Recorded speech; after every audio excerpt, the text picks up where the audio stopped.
Okay, we are live.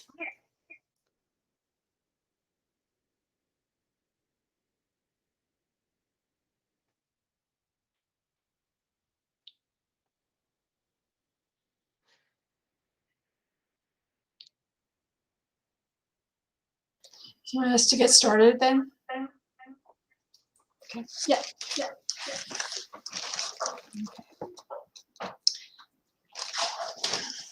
Okay. So I'd like to welcome everybody to this meeting of the Design Review Committee on September 16th, 2021. I am Jane Matthews, the chair. This is a 9-person committee whose primary function is to perform design review for projects located in one of the city's 3 designated design review areas: downtown, the riverfront, and the new hotel overlay zoning district. This is a mandatory review, voluntary compliance process with one exception for hotels seeking to skip council review. Hotels taking advantage of this incentive must receive a positive recommendation from this committee. All committee members and staff are participating virtually today. We appreciate your patience as we work online. We are also streaming live on our virtual engagement hub, which is accessible through the virtual engagement hub link on the front page of the city's website and also linked on the committee's page. You can also watch the meeting on the city's YouTube channel, which Sasha just turned on. We also have an option for the public to listen live by phone by calling 855-925-2801 and enter code 9410. When we get to the public comment section later, you may dial this same number and press *3. For those of you out there today with us, welcome. I'd like to start first by going through the roll call and introduce all the committee members who are participating virtually with us today. Again, please make sure to mute your microphone if you are not speaking. When you have a question or would like to speak, unmute your microphone. Please remember to mute your phone when you are done speaking. Committee members, as I call your name, please say a quick hello. Karen Craig Nolan. Hello, I'm here. Thank you. Okay. Jeremy Goldstein is absent, I believe, today. Kimberly Hunter. She will be joining us late, I believe. Stephen Lee Johnson. Not yet on board. Brian Moffett. I'm here. Hello. Ben Williamson. Hi, I'm here. Hello. Great. And Vice Chair Robin Rains. Hi, I'm here. Okay. To help our audience follow along, I'll state each section of the agenda aloud and do a vocal roll call for each vote if there is a vote to be taken. Additionally, I ask that committee members raise their hand to speak and I will call upon them. So we begin with our administrative items, which are an approval of the minutes from the August 19th, 2021 meeting, which were distributed to the committee members. Are there any comments or changes to those minutes? I move we approve. Is there a second? I'll second. Okay, so we have a motion to approve and a second, and I'll go through again the call the roll and indicate if you vote yes or no. Karen Craig Nolan. Present. Okay,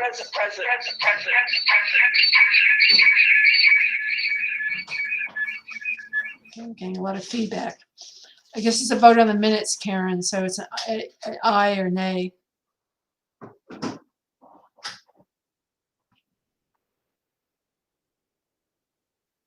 not sure if she got that. Brian Moffett. Aye. Ben Williamson. Aye. Robin Rains. Aye. And myself, aye. I think I got everybody. So minutes are approved. So moving on to the new business portion of our agenda, we have 3 projects seeking formal design review. We will take these cases in the order that they appear on the agenda. Staff will kick things off with a short presentation, after which the applicant or their design team members will be invited to speak. Once presentations are done, we will also pause to take any public comment. Please keep in mind that it's not uncommon to have technology issues during these presentations, such as screen freezing, or during public comments, such as participants losing connections. If this happens, exit the meeting and re-enter using the same link or call-in number you used to join. We will now begin with the first new business item on our agenda, 39 Patton Avenue.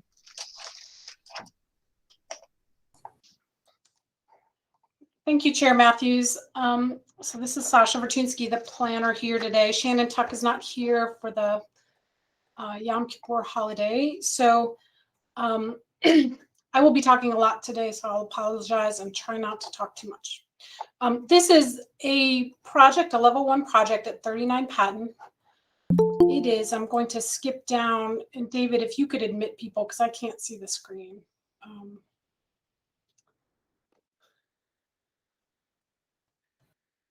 This is an existing building built from around the late 1920s. And it was, the lower storefronts were altered on both sides, probably, I think, in the late 80s. And a mezzanine was actually added into the building inside. So this project is largely a restorative project. They are keeping the brick and restoring the brick on the upper levels of both sides, making repairs. They are adding some matching windows on both sides for emergency exits. And let me go.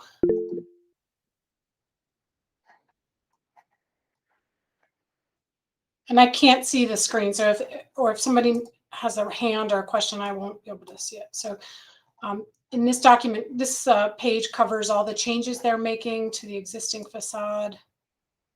And these drawings show the new storefronts on the bottom of each side of the building. This building is approximately 12,000 square feet, on less than 1/10 of an acre.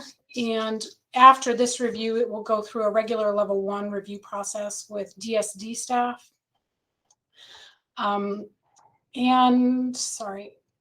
Basically staff, looking at their drawings and their narrative and everything, they're doing a great job of kind of bringing back kind of a more modern storefront, but in an appropriate scale and appropriate to the style of this building. The materials are here on the last page.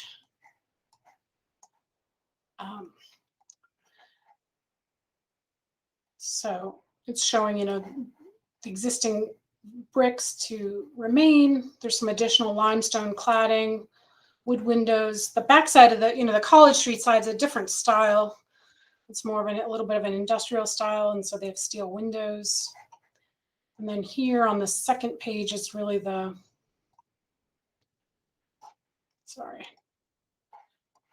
of the prettier versions of what is expected to be the outcome of this project.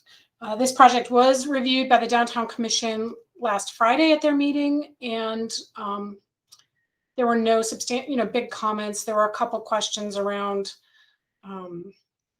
trees are remaining in place, and there was a question, and I alerted the architect about a utility cabinet here on the College Street side. But otherwise, I think people were very supportive of this project. In my staff report, I outlined how it meets the design guidelines. I don't see any, negative or any ways that it conflicts with our guidelines, and staff is recommending approval. I don't know if any committee members have questions for me, or if we want to just let the architect speak to any particular details.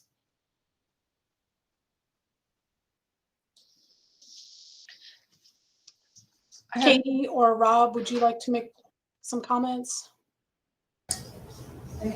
Sure. Thanks, Sasha. This is Katie Gay from Carlton and Edwards. I hope you all can hear me. As Sasha said, this project's largely restorative, and we're following Secretary of the Interior and National Park Service guidelines for repairing the prismatic glass, as you see on the Patton side. That's the side with the yellow brick there and the diamond motif above. And essentially, most of our new work happens at the street level, where we've worked with the State Historic Preservation Office to get the appropriate proportions of the storefront as far as the mullions and the height of the transom windows above, and just trying to create kind of a nicer connection to the sidewalk on both levels. On the College Street side, as Sasha pointed out, historically, this was more of a like a delivery side to the Pollock shoe store, whose storefront was on the Patton Avenue side. So we're kind of sticking again with that more industrial aesthetic. We're coming back in with still windows to match that would be operable for our emergency egress. So that would be the only change on the upper floors. And then on the lower level, we're coming back in with a small glass entrance. We're actually pushing that back. We found Sanborn maps that actually indicated that that storefront was inset off of the sidewalk. So we're restoring that feature at the sidewalk level here, and coming back in with materials that are in harmony with what you see above, the masonry and the still windows above. Thanks. Can you, Katie, could you address this question around this utility cabinet that's? Yeah, absolutely. Do you mind navigating to the existing photo of College Street? Oh, here, okay. Yeah, and then just zoom in. So there's a CT cabinet existing there. And one of the early studies that we had on this elevation, all of our utilities are running into the building on this side of the building.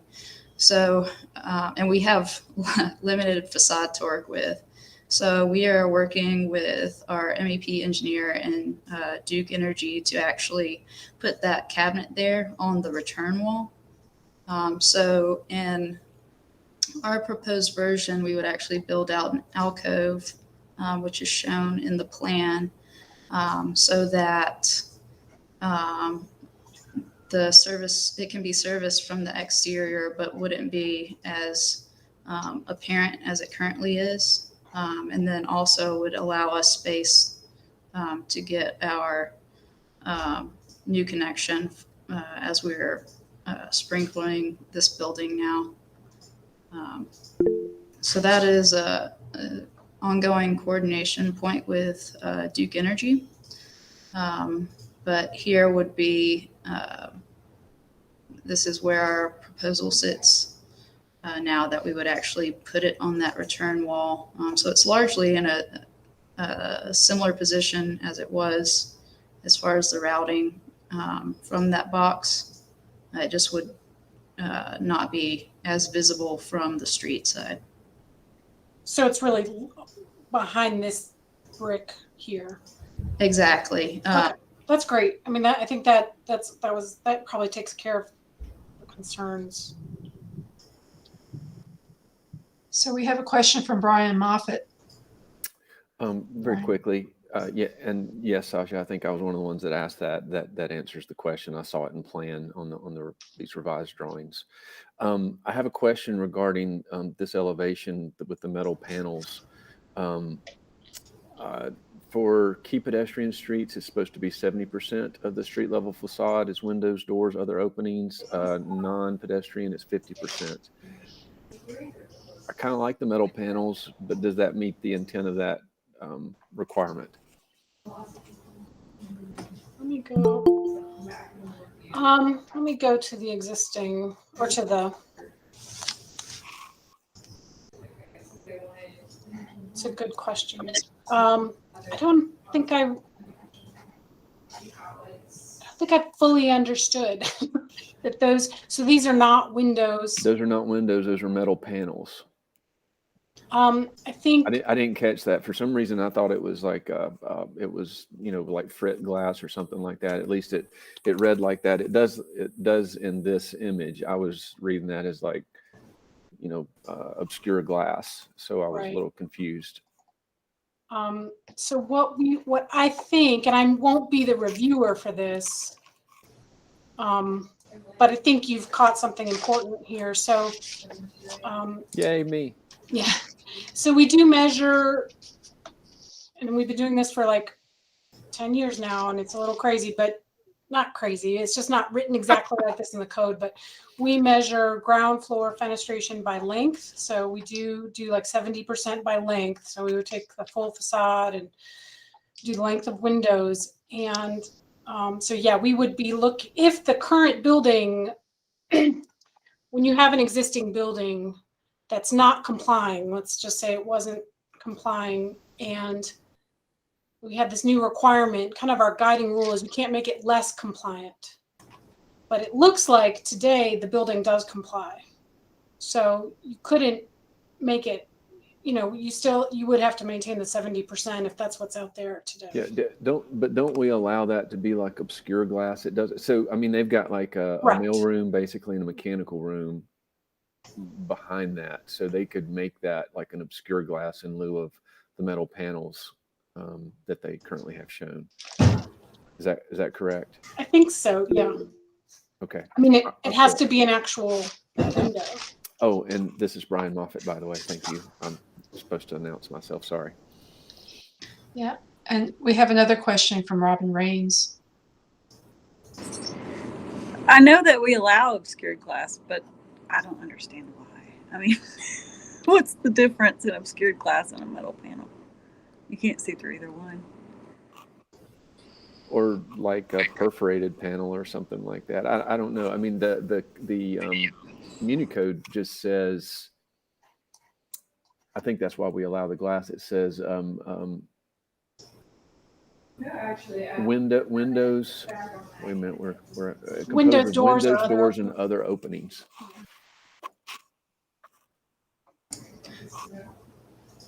Yeah, I can speak through some of that.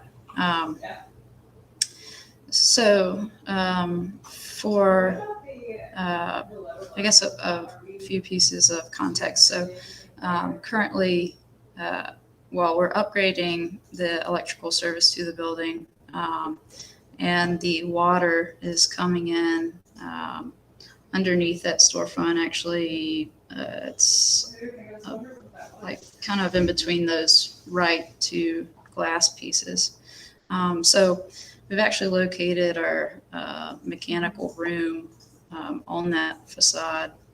We've had a few conversations with the city as far as locating that and just solving some other egress things.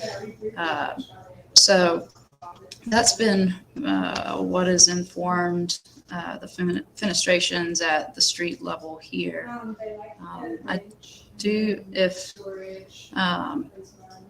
I think I would need to know the definition of obscure glass if you're,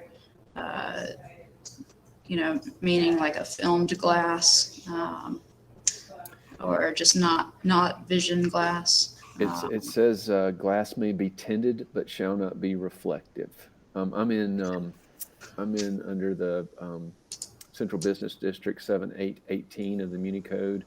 Okay. Item 13, design and operational standards A.5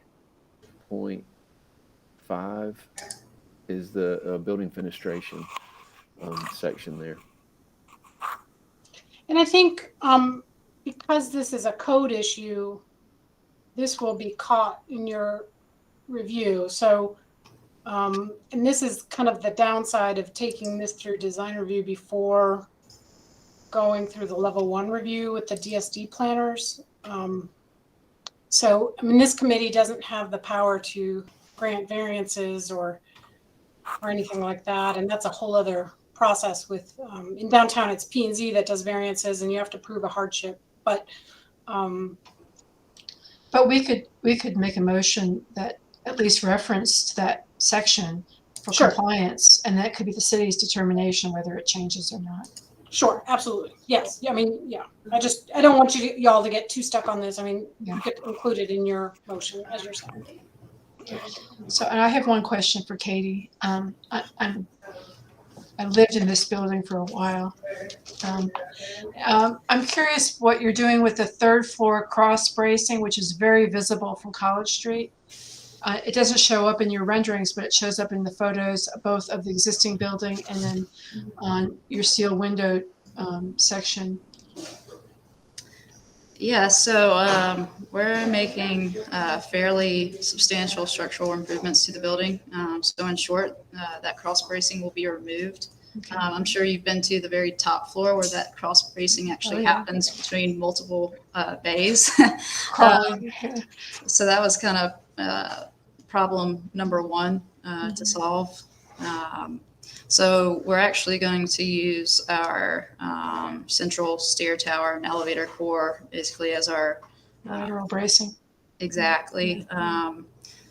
And come back and remove the steel cross bracing, as well as there was some bracing in the floor that we're not sure at what point it was added, but that will be removed as well to restore the original finished floor heights. And I want to compliment you all for doing Secretary of Interior standards for this building. Appreciate that.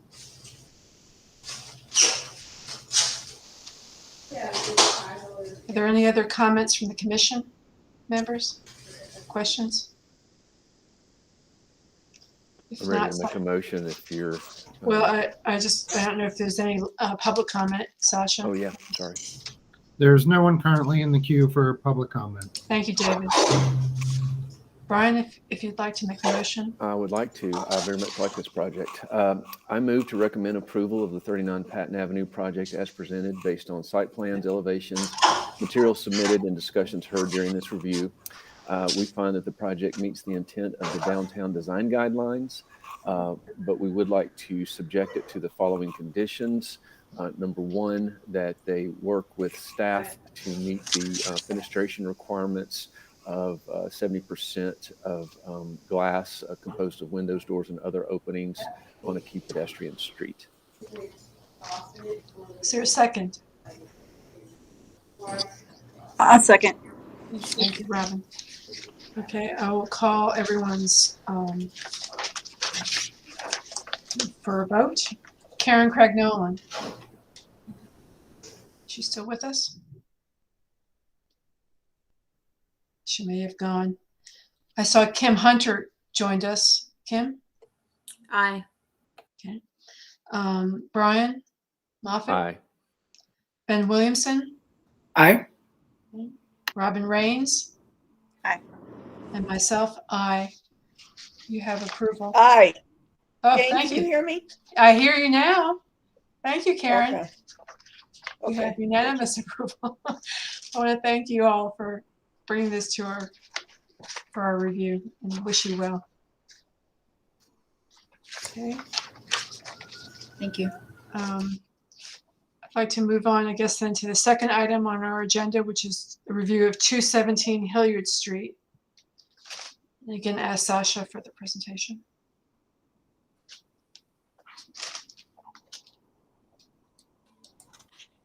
Thank you, Chair Matthews. Yes, so this is 217 Hilliard. This was at your last meeting as a informal review. Just as a reminder, this is the location. It is between Grove Street and Ashland Avenue. It is being carved off, a 0.18 acre lot being carved off using mostly this parking lot behind this historic house here on Grove Street.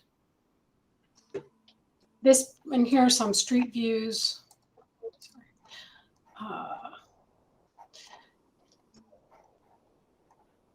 This project is an infill building of 32,000 square feet, 4 stories tall, I believe. Let me go to the, and with 80 units.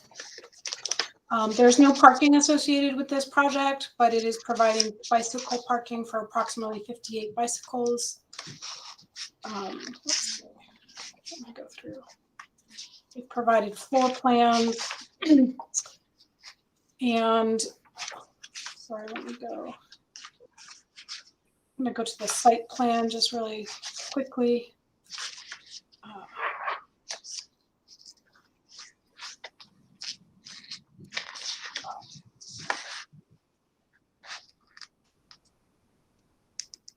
So you can see from the landscaping plan, there's a very small sidewalk. If you'll remember, it's like maybe 2 feet wide here. And then people usually end up kind of walking in the street. This project will widen the sidewalk to a full 10 feet for its whole frontage. It adds 3 street trees. And then they are actually going to finish out the sidewalk to the corner with an 8-foot sidewalk, which is great. There's 2 areas here on the property for tree canopy protection area.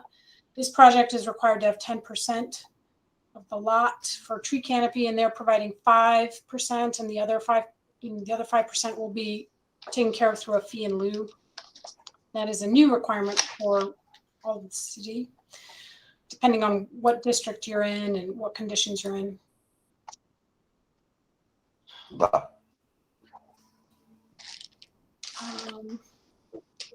So I think the drawings have not changed tremendously from our last review of this project.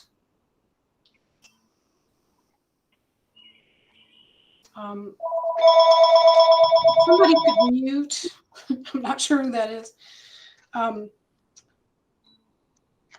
know, as indicated on the plans and renderings, the primary facade materials are I think it's a concrete. Forget the word's escaping me, but kind of dark gray, non-combustible material, simulated wood, or stained or painted. We did have a conversation at your last meeting about the wall material, and I'll let Brian talk about that. We touched base about that this week. So yes, so sorry, 5-story building. I said 4 before.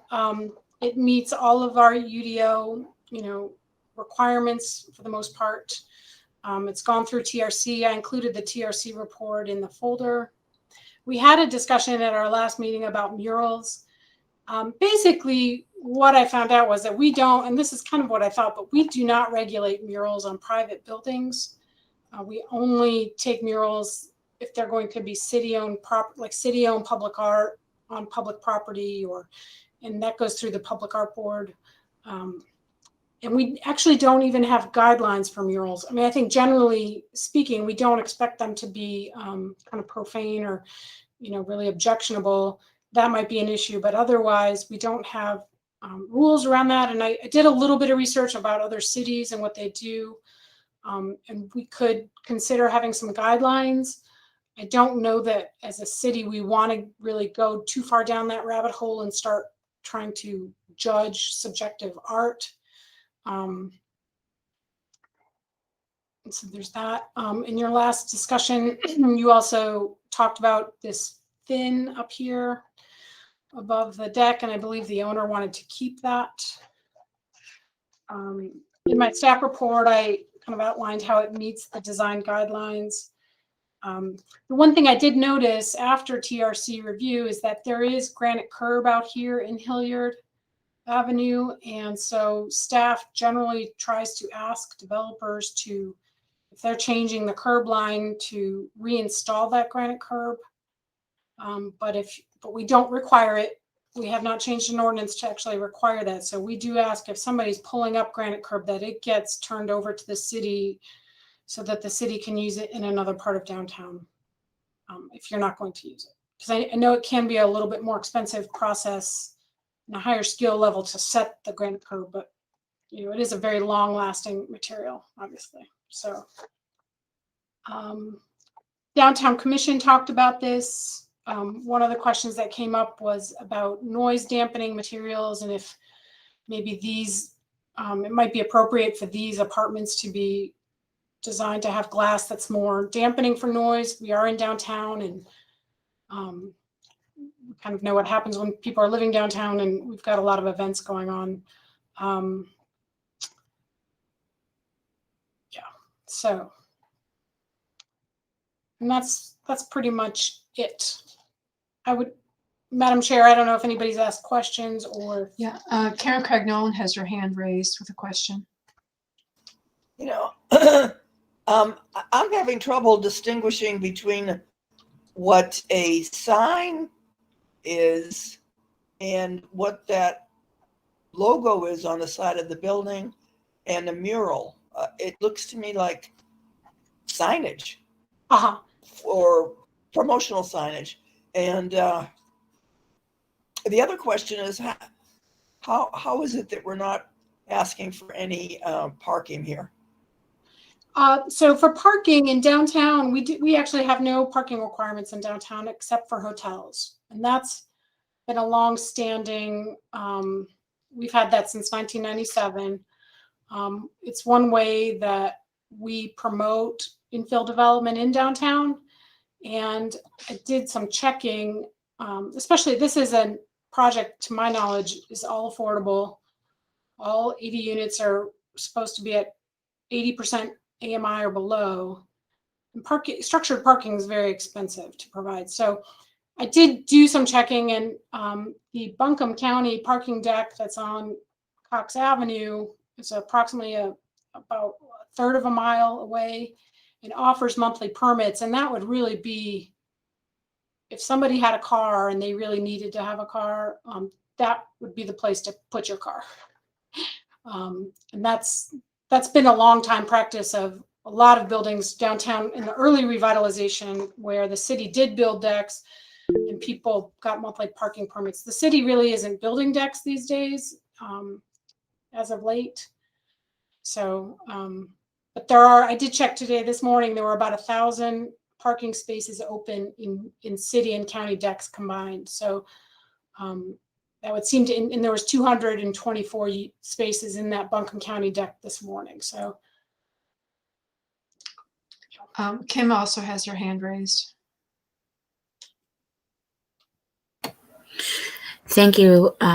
So not to get too deep down the rabbit hole here, but I think what you're saying, Sasha, then not necessarily specifically for this building, because I'm not trying to, target it, but any time parking is not implemented, then it means that people with different abilities are really restricted in terms of their ability to get mobily in and out. I mean, yeah, sure, the building's meeting ADA requirements, but if your physical abilities require a vehicle, then there's a barrier there potentially. yes, potentially, I agree. Yes. Okay, I mean, I thank think there's always a balance with parking and disability. Yes, for sure.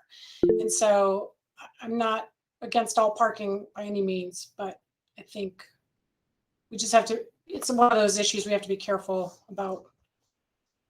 Yeah, and Karen has her hand up again. And I would just add that I think I said to Sasha earlier that it might be something we want to bring to City Council to consider. I think it's definitely putting some burden on the city by not having parking. People want to have parking. And I know from having seen that a lot of people park in neighborhoods adjacent to downtown, which puts a burden on those adjacent neighborhoods. So it may be something to consider in the future. But that said, and Robin has also her hand raised, but let's Karen first and then Robin.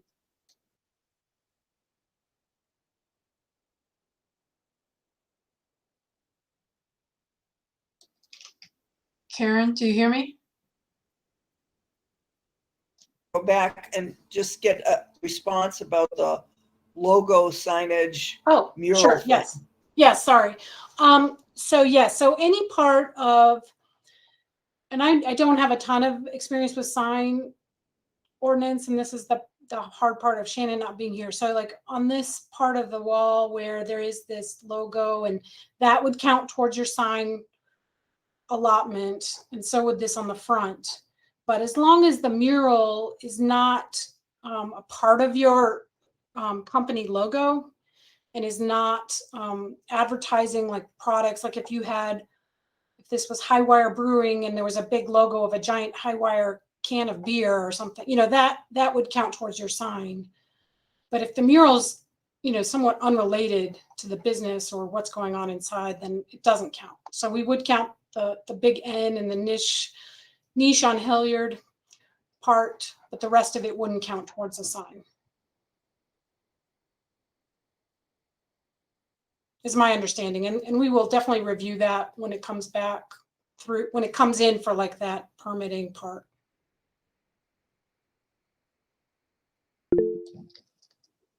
Robin, you're next. I, I, my, I wondered if we knew how long this is going to be affordable. Is there any indication on that? I would ask the project team to answer those questions if y'all are ready to turn it over to them, because I probably didn't cover absolutely everything.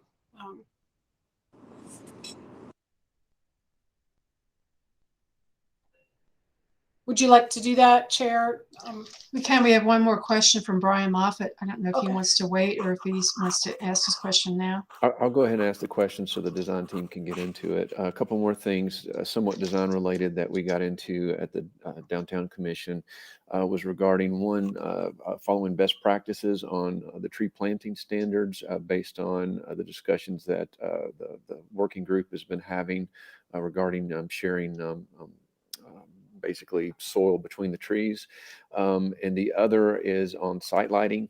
On addressing lighting along the street and how the building is being lit. And then I've got a couple more little nitpicky things on design, but we can do that once Brian and company get started. So Brian Cook is from McMillan Peston Smith, is the architect for this project. I can either navigate through this document, or if you prefer to share your screen, that's fine too. Yeah, you can continue navigating. That's fine. So yeah, thank you, everyone. My name is Brian Cook. I'm an architect with McMillan Peston Smith Architecture, and yeah, some of the questions I think is starting with this image. Looking at the logo. To be honest, that's really just a preliminary proposed spot for it, but yeah, the mural is not intended to be part of the logo, so that would be a separate thing, and then obviously be reviewed during the sign permit application process. I guess just to address a couple of the other comments. I mean, I think as far as parking, I mean, as far as UDO and the Muni Code, it's not required, so we're not providing it. And we're looking at this as really being more of a pedestrian-oriented, bike-oriented facility. And Sasha, I think, like you said, the county parking deck is 2 blocks away and has over a couple hundred parking spaces available. There's also a number of surface parking lots within half a block from this building that also has availability. So there's plenty of available parking available for rent in the vicinity. As far as some of the site walls, I think we had talked about last week. There were some comments of wanting to understand more of the intent of what those are. We are looking at those all as being matching the building, as I think some of you has suggested. So yeah, so making that material match the building. We are looking at that as being a polished CMU block, and then the base of the building is a combination of polished CMU and brick. So all of the masonry materials. And yeah, and then Brian? I think Brian Moffett had another question, a comment. There were 2 questions, Brian. We discussed. One's just, and that's really for Warren and company on getting with the working group on following best practices on the street trees and getting appropriate soil volume based on the new recommendations that we're going to be coming out with. That's simple. That's all underground too, the silva cells and tree grates. The other one was regarding, and Kim, if you want to talk to this a little bit, really regarding site lighting, the sidewalk lighting, providing appropriate light from the building, and or if there's going to be, I mean, we're really pleased from the Downtown Commission, really pleased with the sidewalk work and widening that sidewalk and giving us a sidewalk we didn't really have before. So kudos to your project and team for that. But with that, we want to make sure we have as good a sidewalk lighting as we can. Right. Yes. And Brian, I completely agree with that. I think from our side, we'd also want to provide safety to the building and to the building occupants. So I think we will be looking at building lighting, significant building lighting that helps illuminate the sidewalk in front of the building, not only for people walking on the sidewalk, but also just up against the building where we have the planter, so that the people that live in those units on that first floor also feel secure with that space right outside their window. I don't want to speak too much for Kim, but at least in our group, we were thinking of even, are there going to be basically light poles included going up to the Grove Street intersection? We are not planning on that. I don't think that's a requirement. I mean, Warren, maybe you can jump in and address that. Yeah, right now, Brian and Kim, I don't think there's intentions to have additional light poles. We certainly will work with the city and Duke and lighting design if we need to on it. But we're certainly hoping to try to keep sort of the impacts of that to the building frontage. And a couple things I didn't want to jump in until it sort of became my turn. So we mentioned some of that bicycle parking.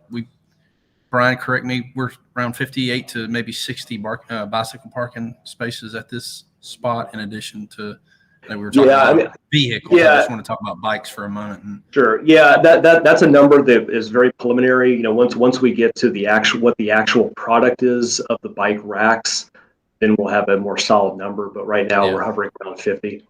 And for this group to know too, we were able to come out of the meeting with you guys last time, the informal and the TRC, and we had a good follow-up with city transportation on not only that sidewalk, but also the bicycle lane through there, the vehicle lanes, some restriping and things like that. So I think we can continue all those discussions. And I know things like the silver cell, the plantings, as well as the lighting can all be further discussed. I know, we want to be careful that it's safe, but not also intrusive to both drivers and walkers. So we'll happily work with everybody, but right now we're not intended to add new parking or light poles unless there's needs that this building can't provide.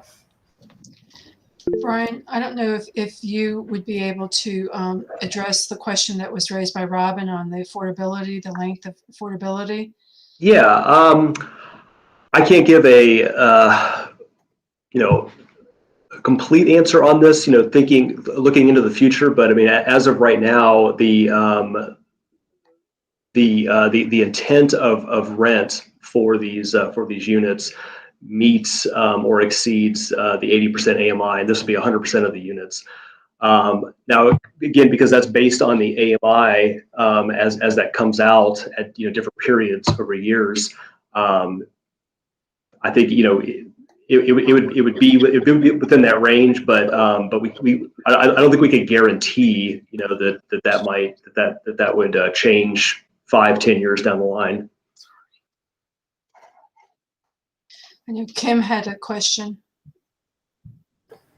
Yeah, it's not a question. I just want to be mindful of the project. I think it's kind of groovy. I think when we continue to talk about just able-bodied people, I recognize that this product is for just able-bodied people, but not everybody is a cyclist or can walk. So I just want to keep that in mind, because this particular stretch of street has a lot of wheelchair users. So I'm not sure if everyone's aware of that, especially as a developer builder, but keep in mind that even though the building itself is designed for able-bodied persons, a host of folks who are not use what's in front of that. So thanks. I was just curious whether maybe Warren or Brian have any comments about Sasha's comment about the granite. Hey, this is Warren again. Yes, certainly we can work with the city public works on that, find out what additional granite they have around. I'm zooming into it now. It does look like there is some granite that's in some levels of failed condition, and some of it's still in good condition. So we're happily to work with public works on it. Yeah, it's there for the whole length. It's just somewhat buried. Yeah, looks like it's been paved over a couple times. Mhm. Sorry. Any more questions for the design team? Brian, I was curious whether, I know that we had a discussion when you did your preliminary review about the screen walls outside of the ground floor apartments along the hot spot. Yeah. What did you decide on about those? Yeah, I mean, as of right now, we are showing a more of a retaining wall that's going to be there, since it does drop down a couple feet from our level to the hotspots parcel. So that, again, that would be a decorative block.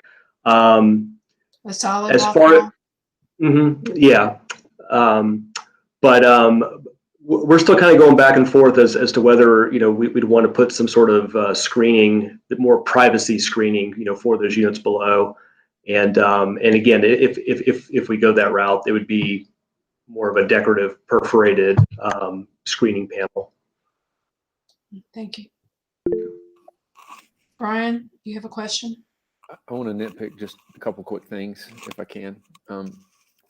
So I still think the front entrance, I saw that you put an opaque film on the storefront glass of the stair exit of your fire exit. I still feel like, though, I'm reading a couple of front entrances that exit reads very much as another entrance.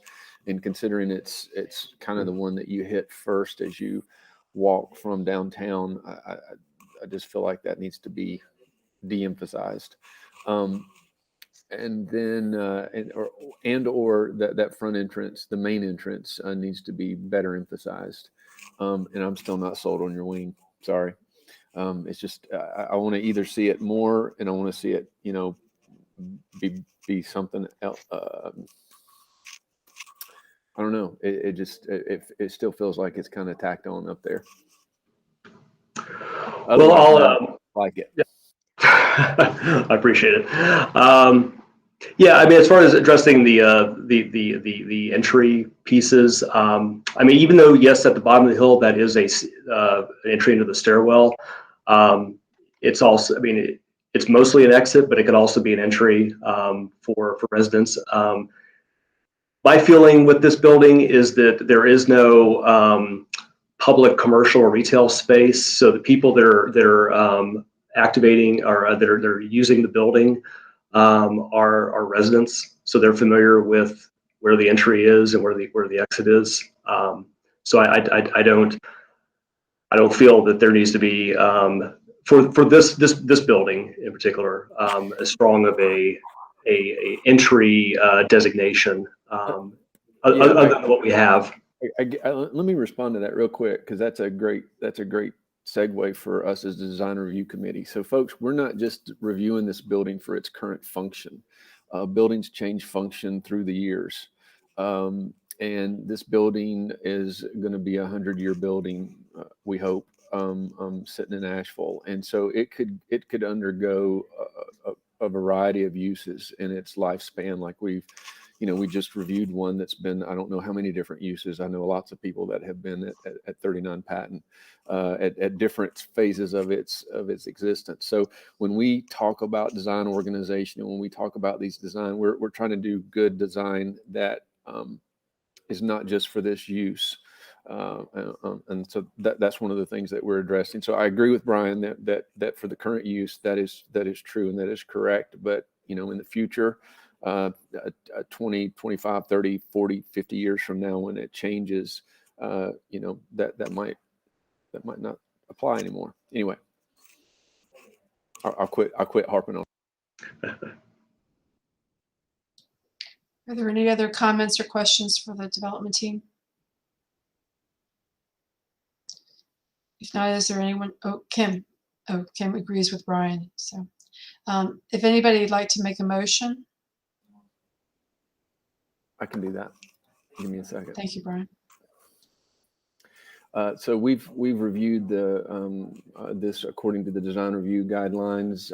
We've discussed earlier that it meets the recommendations for the wall materials. It meets the recommendations for fenestration, for building organization.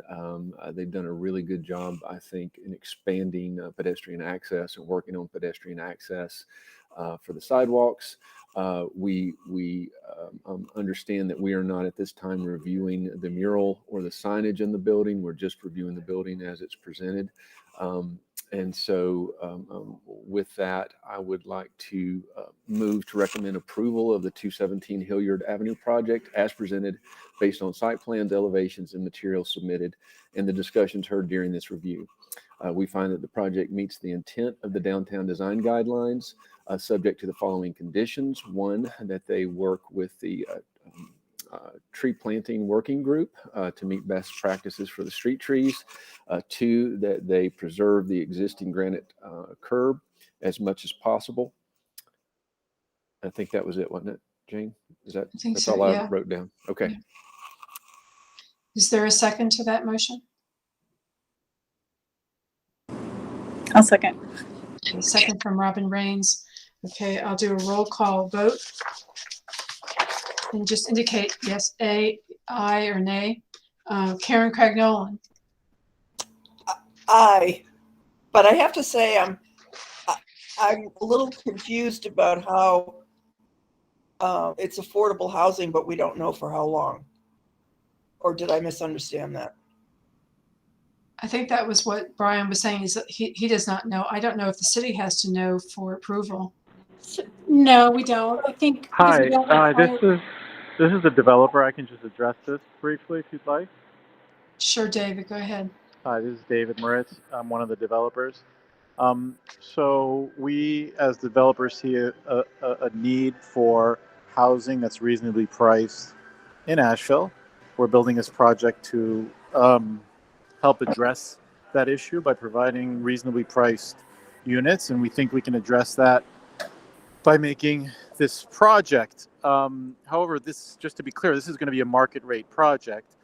And however, based on the rents that we are looking to charge, they would currently be below what would effectively be the 80% AMI qualification by the city. So that's how this project is being presented. It's not an affordable project per se. It's a project that's going to have reasonably priced rents. We may work with the city on providing some percentage of actual affordable units per the Luigi incentive grants, and that's something we're going to work towards moving forward. So David, question, when you say it's affordable based on the square footage market rate? Again, I'm not calling it affordable. We're providing reasonably priced apartments. And Based on square footage size? It's not based on the square footage. There's a chart that the city provides that's based on a studio apartment.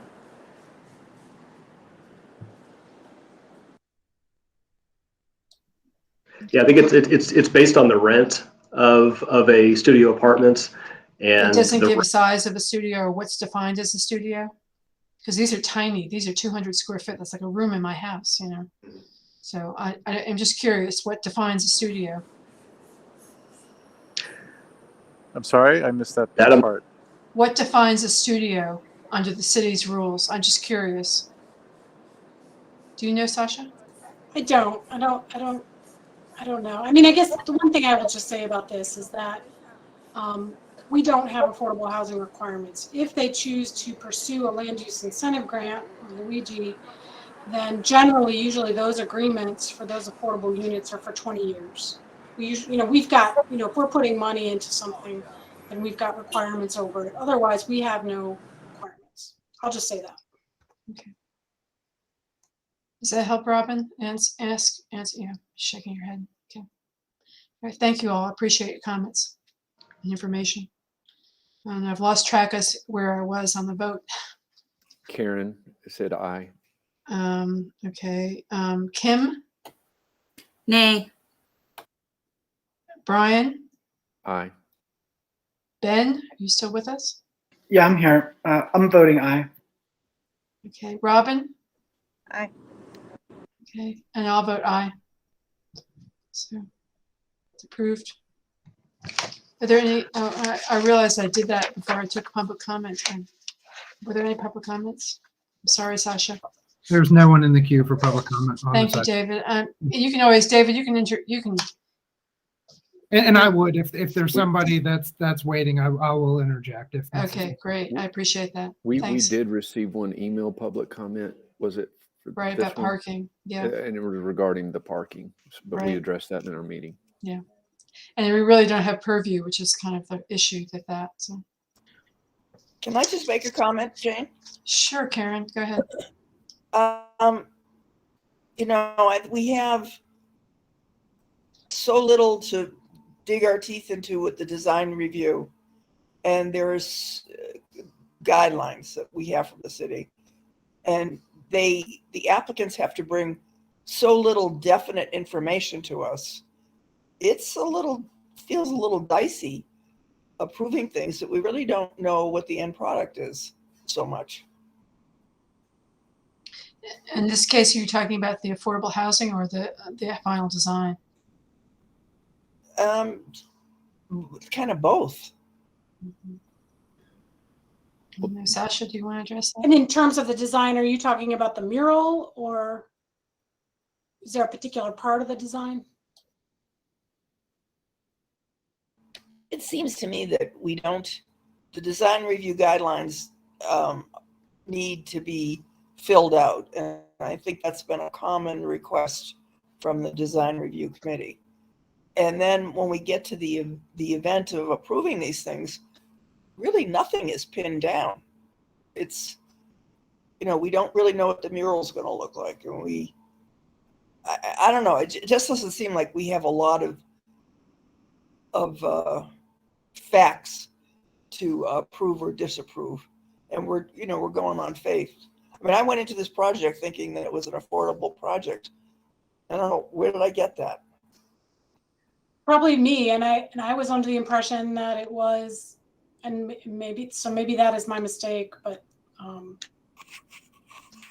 so. But this is the design review board. So our purview is over design issues, not necessarily over policy issues, which would be what the affordable housing component would be, or when we get into hotels, things like that. We're really just focusing on design. And at this stage of the project, they provided that. Now, Karen, I'm going to use your comment to echo and amplify. Yes, design review standards yesterday. Thank you. And I guess the one thing I would add to that is that, and maybe we haven't had experience with this group, but if a design changes substantially, then it does need to come back to you all. I think, there are certain things that there are always some small changes in buildings, but there is a point where if it's a major change, then it really should go back through design review. That's a great point, Sasha. So in my previous life is on the Historic Resources Commission, we had a certificate of appropriateness that delineated this is what they agreed to provide, right? And it was based on these documents, but then we wrote it out. And then if someone went out during construction and it was different, then they could come to us and they would either have to amend it or they'd get a notice of violation. What is the process if it changes, and who decides that? Usually that's happening at a staff level. Sometimes we see designs stay the same all the way through like P&Z, and then maybe even final TRC, because they have to come back through technical review after P&Z in downtown. And then maybe something changes. They find something out, and then like in a year from now, all of a sudden they want to change something. And I guess there's a decision point, and we will look like, is this a substantial change? So there's some kind of threshold there that we have to make a decision about. And sometimes we try to maybe use math, right? Like, so did something change more than 10%, or are there, sometimes it's a landscaping change. Yeah, so I don't have a super clear answer for you all, but, and Shannon would be better to answer that question, but it does happen. I had a building change where people took out, thank you, Kimberly. I had a building change where they took out 2 floors. They had a parking deck in the middle of the building and they took that out. Or if a big style change happened, we would bring that back. Sometimes we bring things back just more to inform a commission, like this is a minor change that's happening. We want to let you know. So, Sasha, Karen has her hand raised again for the question. Karen, Craig Nolan. Sasha, since there is an agreement, I think, with the commissioners for the design review that we need stronger guidelines, can you tell me the status of where the city is with providing those? Sage, I see you're laughing. Oh no, I'm not laughing. I'm smiling because I believe they are desperately in need of update. But to your point, we have been, I think, before my role currently, I was on the Downtown Commission for a very long time, and we were consistently recognizing it as one of our primary needs.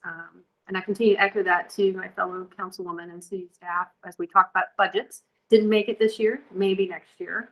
I think there was an estimate of $300,000 to $500,000 to actually do that, and 300, and yeah, I think that's right. So it's an important document. I don't know that it's going to help you achieve what some of the concerns I just heard were around, like affordability. I mean, those are totally separate things. But while I have, can we make amendments to that, to design guidelines? Yes, and yes, we could. And I did. We did start a process a few years ago, and Brian was a part of that, and a number of people who've kind of rotated off since, but and we kept all our notes from those meetings, and we can make amendments. I think the 300 to 500,000 Sage is the UDO. It's not design guidelines.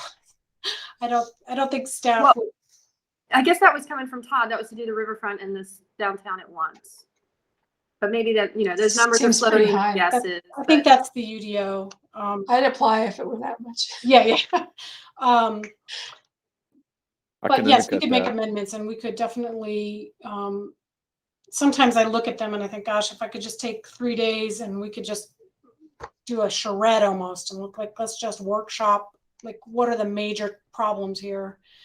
And kind of get those adopted. And frankly, I think if it's still the way it was 5 years ago, it's not even a council action. It may just be able to be adopted by this group, but I'm not sure about that now.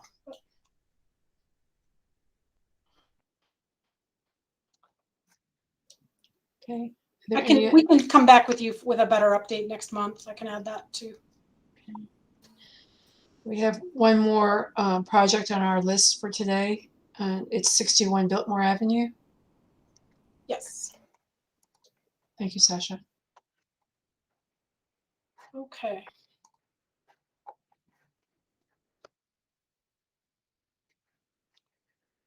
So this is 61 Biltmore Avenue. We saw this in an informal design review, I think a couple of months ago.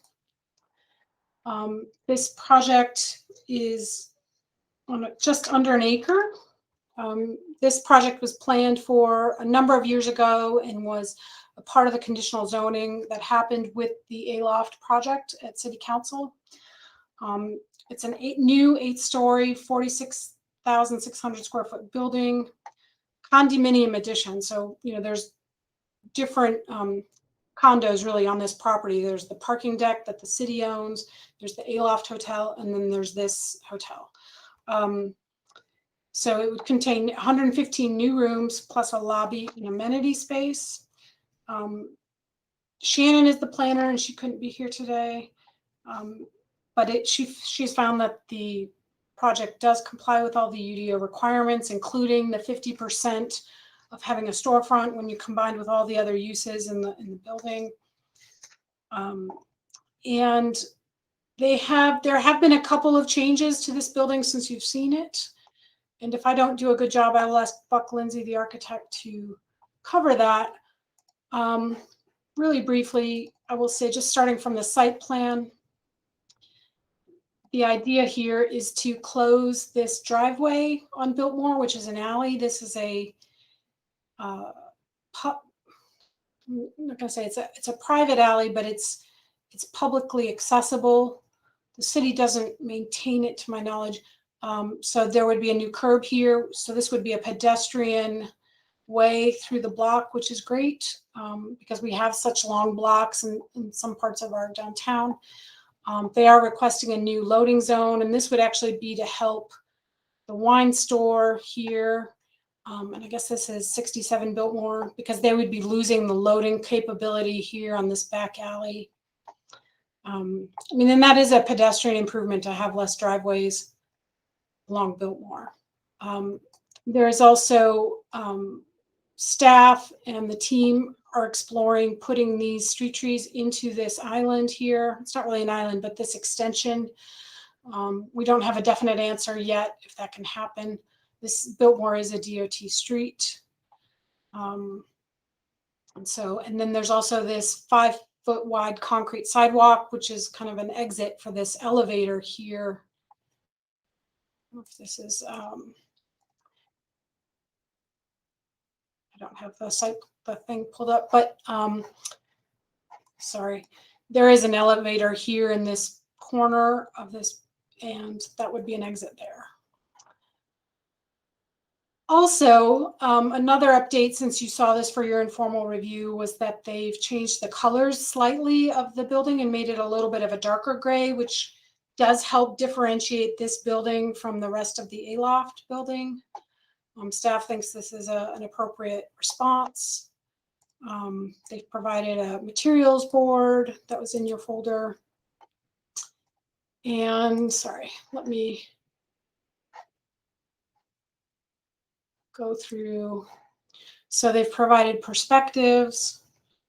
It clearly meets all the fenestration guidelines. They've matched the floors up here on the upper levels. And the step back for this building is occurring at the 4th floor, whereas at the Aloft, it kind of is at this, it's really at an extended 1st floor. And the Aloft was built before our new CBD rules came into effect, I believe. So there is an updated or a new relocated transit shelter in this proposal. Shannon outlined all the ways that it meets the guidelines. And this, Shannon came to me and said, it doesn't really exactly align with this recommendation that, it uses materials in nearby historic buildings. And we had a conversation about, Brian actually gave a presentation to the Downtown Commission a number of years ago that, with new buildings, either you're doing contextual buildings or you're doing things that kind of stand out and are differentiated. And so this is a differentiated, more modern building, which is really refreshing. And I think it fits in great with our downtown. The Downtown Commission did review this project last Friday, and they had an appreciation for the industrial design. They felt really good about having this pedestrian connection and the opportunity for art along that alley. And there was a discussion about a mid-block crossing on Biltmore, which again is a DOT street, and so that gets a little more complicated. And also a question was raised about how to minimize impact to transit users during construction, which is definitely something that staff looks at when we have pre-construction meetings with the design team and contractors when they're getting ready to start staging. And that concludes my summary of the project. I don't know if folks want to ask me questions or would just turn it over to the architect. I know I did kind of a brief job since this isn't my project. I haven't spent as much time with it. So Brian has his hand raised. question? At the downtown commission, we did mention a couple things. I think one, again, best practices for the new street trees. Two, appropriate site lighting for the sidewalk and for that private alley. And then I think we also mentioned something about that we really hoped that the transit station would be redesigned so it would be more congruent with the new building or something, because that just doesn't look right. And then I've got some issues with the mural and everything shown as it looks on the screen here, but we can talk about that with the architect. I have a question, but I can wait for the architect to make any comments or presentation they'd like to make.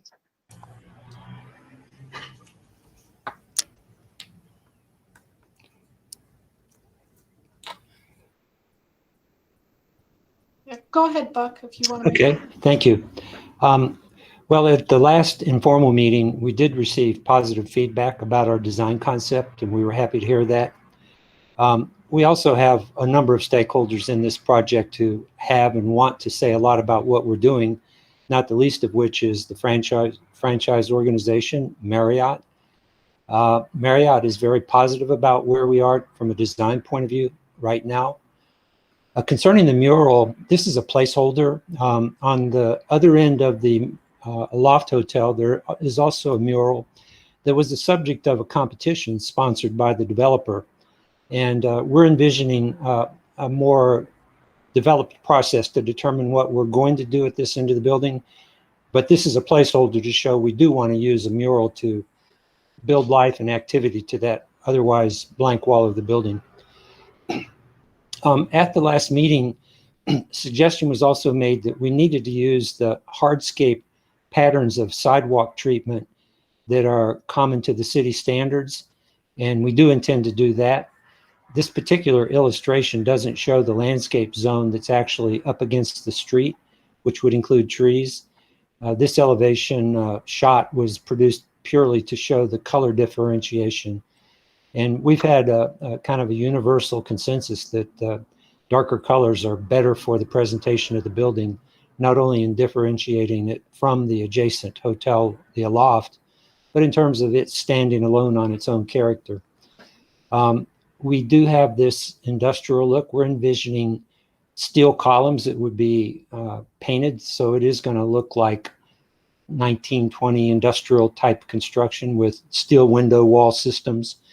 The window framing system won't be steel, but the major members that read across the facade will be steel. We do have a complete sidewalk.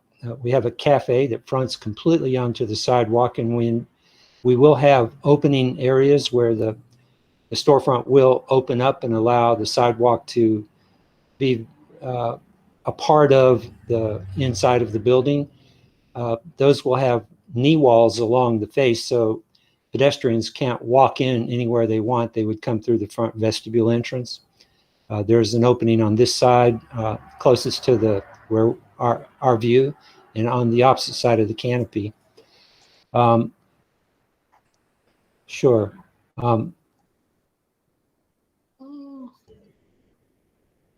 Okay.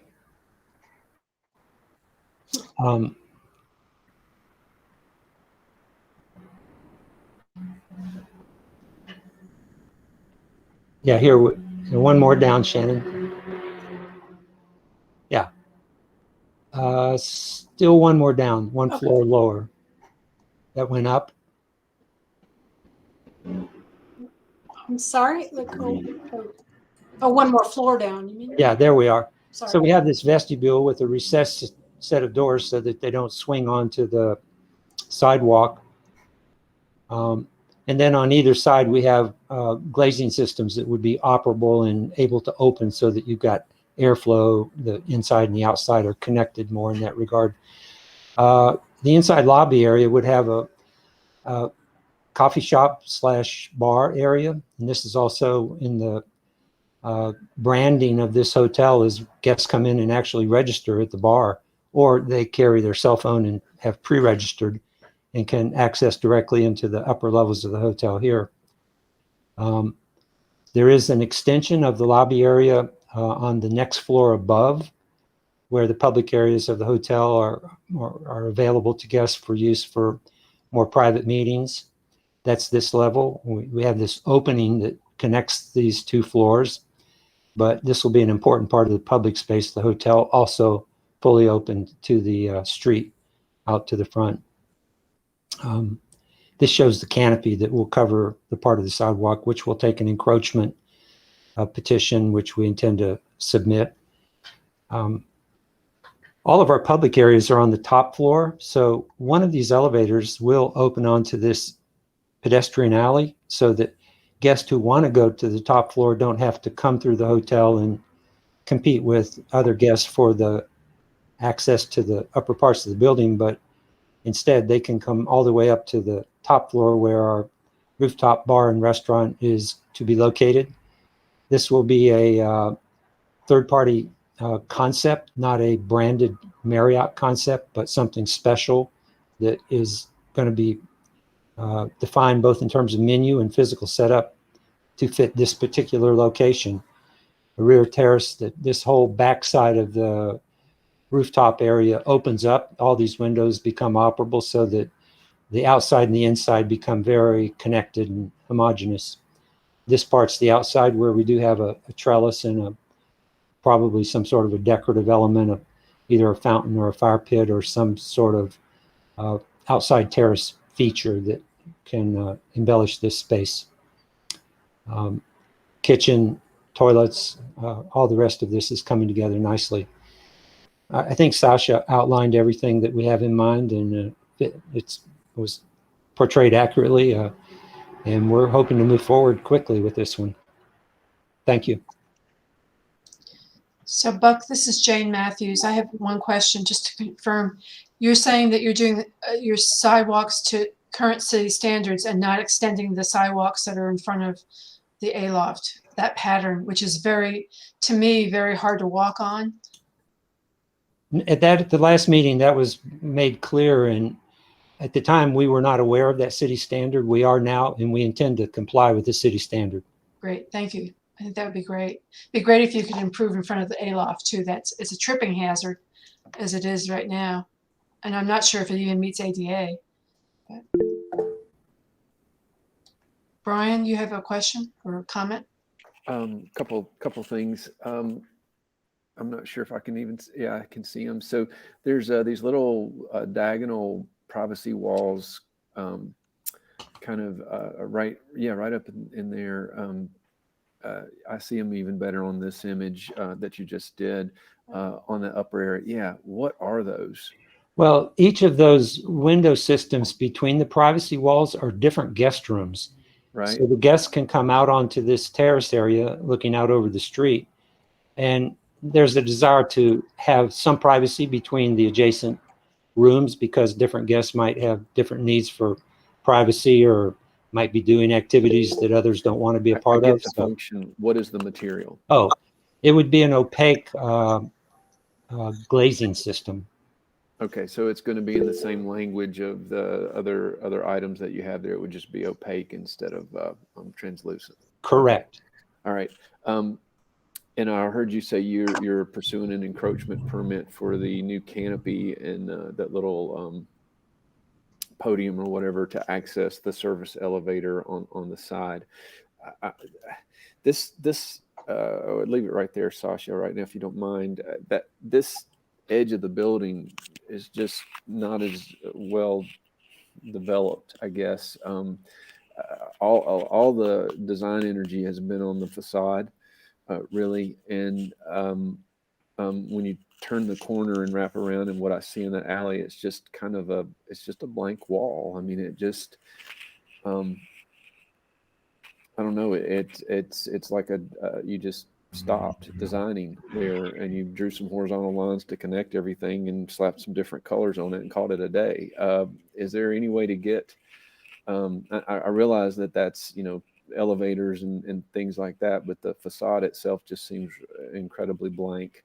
And I realize you're planning on doing a mural to address part of that blank wall. But boy, that's it's a very prominent blank wall as I drive up Biltmore Avenue. Sure.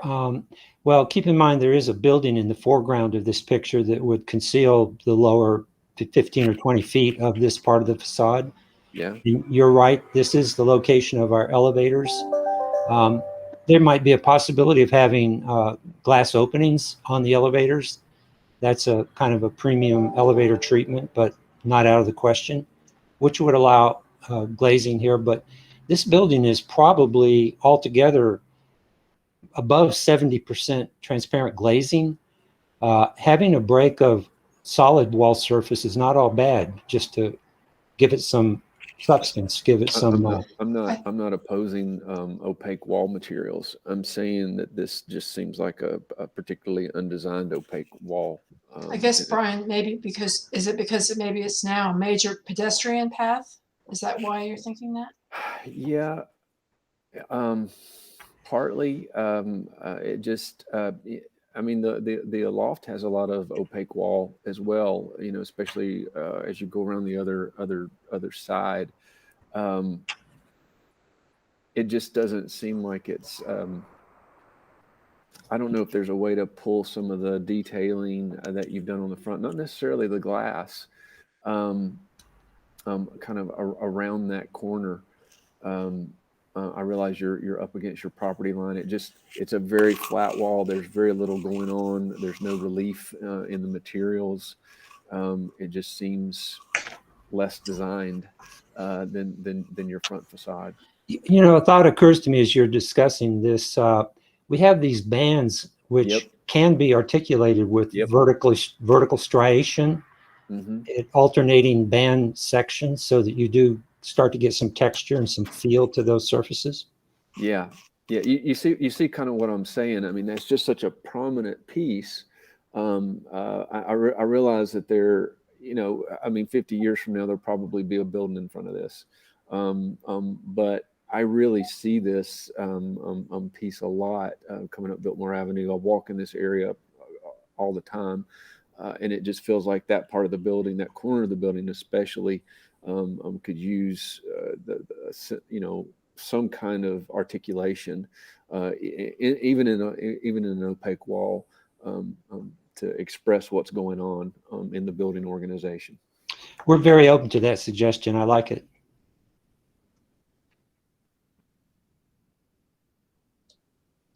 Any movement on, I know this is a city-owned transit station, but are you folks open to trying to do a quick design for a transit station that would be more in keeping? It's just so prominent sitting out in front of it, and I really wish it looked more like your building.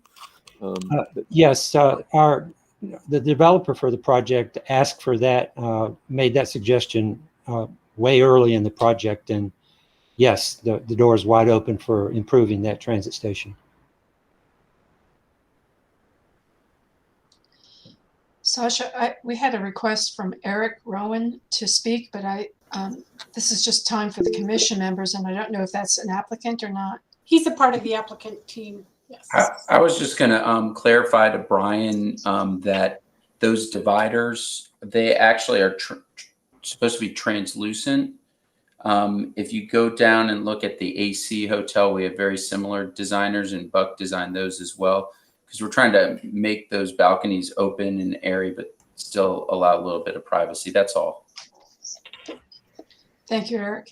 And I assume above those dividers, there's like a fin that runs vertically on the building. That's the same material? Buck could speak to that. I'm not 100% sure if. No, those would be built out of metal paneling, and they would be lit from the top downward so that they become accent features on the facade. With respect to the lighting ordinance, we know what it says, but they merely create some relief to the upper parts of the facade.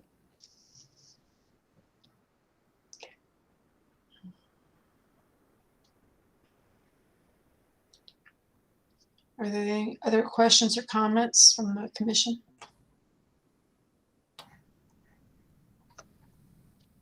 If not, is there anyone who would like to make a motion? don't think we have a quorum anymore. Oops.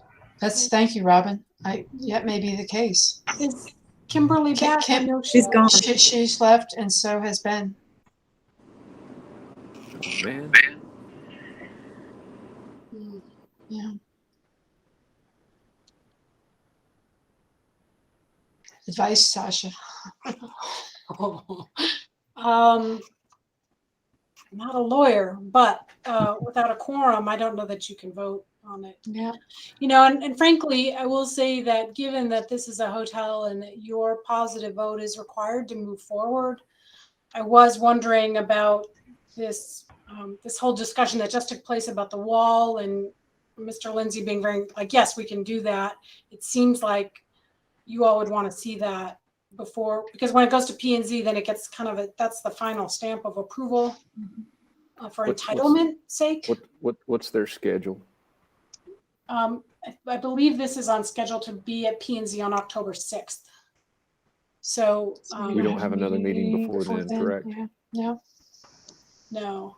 Well, I'm willing to have a called meeting. Sage wants to weigh in. Well, I just wonder, I think the rule is that if they were there at the beginning of the hearing, does anyone reach out to them to see if they can simply jump back on? I didn't hear the rest of what you said. What did you say? I think the rule is that if they were present for the majority of the hearing and they were there at the beginning, they can still vote. Has anyone reached out to either of those two to see if they just needed a break? I mean, before you go moving the whole project?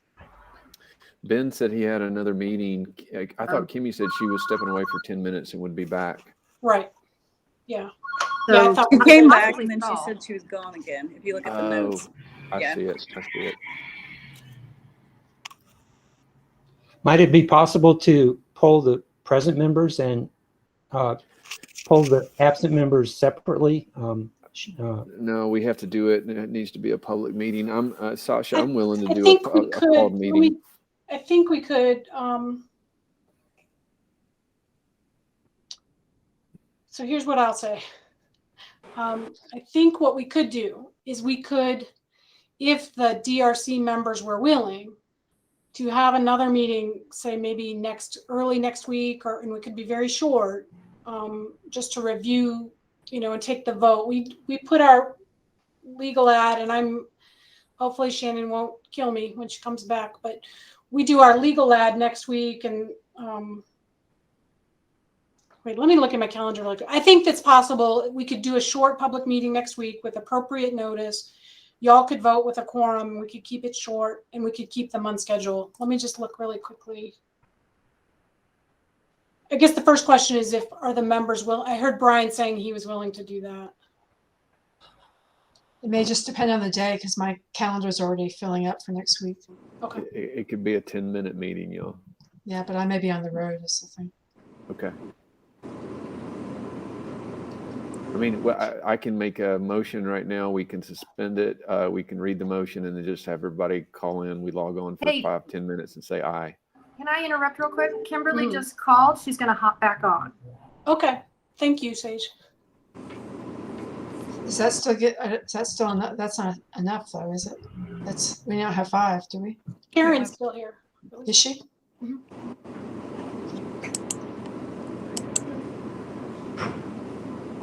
So I guess I'm still here, Jen.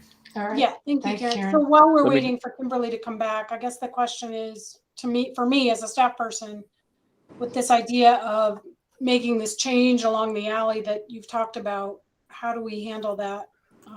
I was going to put it as a condition. What did you think, Jane?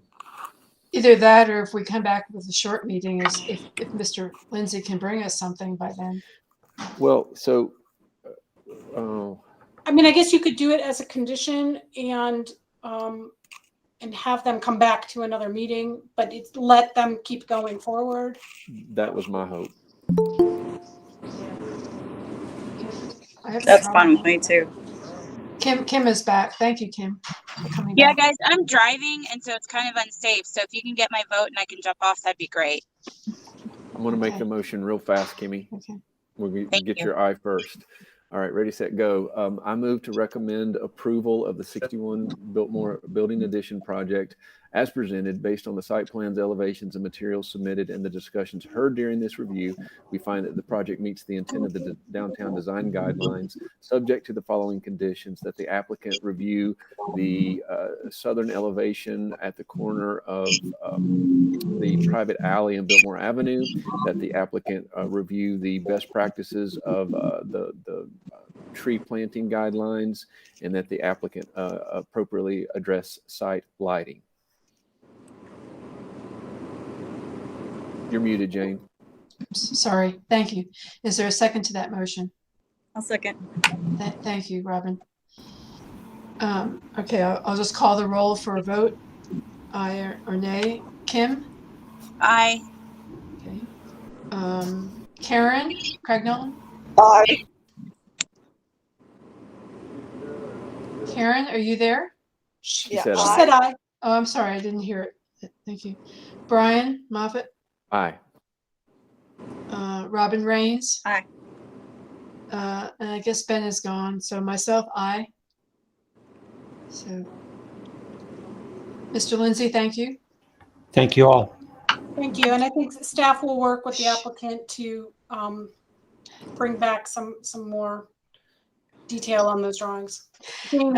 Public input, I think we're okay. Okay, thank you. Somebody needs to There's be no my public input. Thank you, no David. I am so sorry again. It's just not on my radar. I apologize.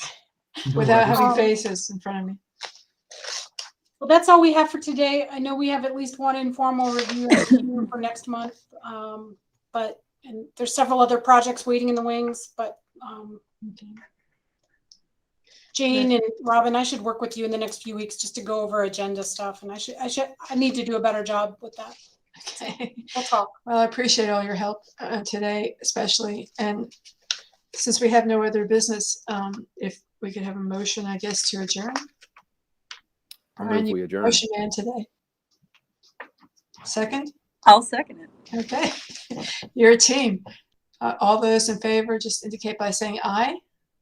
Aye. Aye. Calling a roll. Okay.